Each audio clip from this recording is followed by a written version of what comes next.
কখনো মহাসড়কে ব্যারিকেড দিয়ে লুট করা হচ্ছে গরু, আবার ব্যস্ত সড়কে প্রকাশ্যেই ঘটছে ছিনতাই।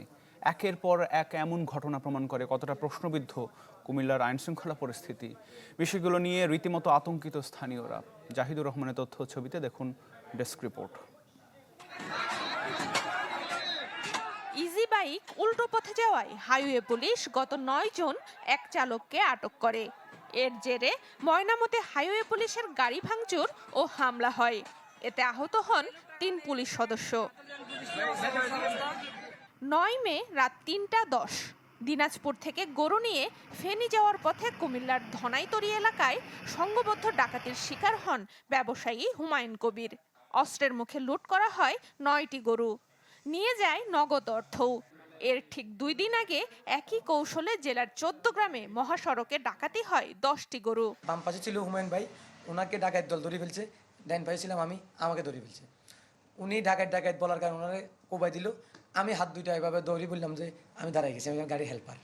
কোথায় দিয়ে কিসে কোন রোডে গেছে ওইগুলো আমরা ক্যামেরাগুলো ওনাকে দেখাই দিচ্ছি। এরপরেও ওনারা কোনো সিদ্ধান্ত এখনো নেই। RICL TMX, যুগের পর যুগ স্থাপনা থাকে মজবুত। অপরাধের বিস্তার ঘটছে জনপদেও।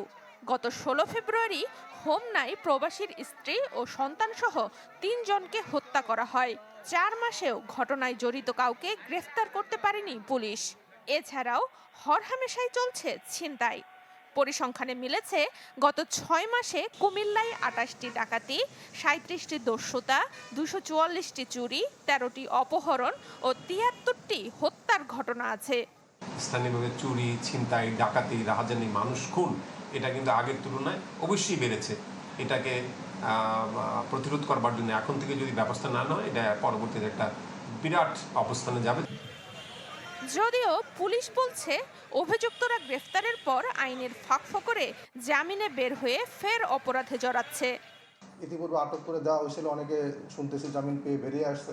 আমরা তাদেরও গতিবিধি পর্যবেক্ষণ করব। প্রিভেনশনে যে কাজগুলো এটা আমাদের অব্যাহত আছে এবং থাকবে ইনশাল্লাহ।